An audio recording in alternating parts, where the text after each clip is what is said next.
I found blood on my sister's bed, and Mom said it was a sign of becoming a woman. I knew I had to get my sister out of there, fast. I washed her underwear and told her to wait for me at home.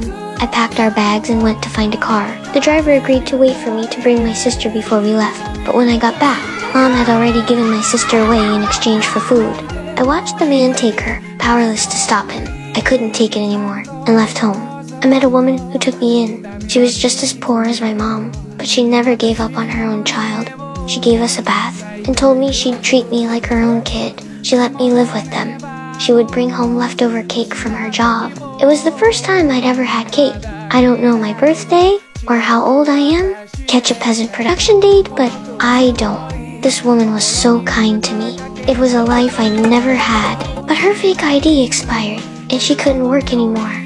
Getting a new one cost a lot of money, and she didn't have it. She left today and never came back. Until she returns, I have to take care of her son, my little brother. I put him in a large pot and pulled him along with a rope. A man told me the woman was in jail because her ID had expired. He offered to adopt my brother and give me $500. I refused.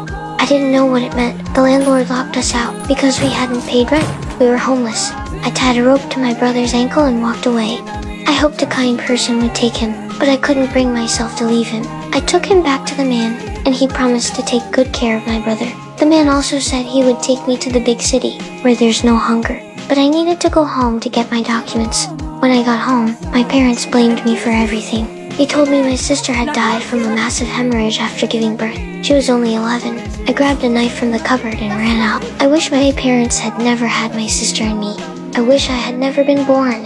I stabbed the man who took my sister, and I was sent to prison. I met the woman again. She told me the man who took my brother was a trafficker. I hated myself for being so foolish. I sued my parents. I accused them of giving birth to me. I can never forgive them or myself.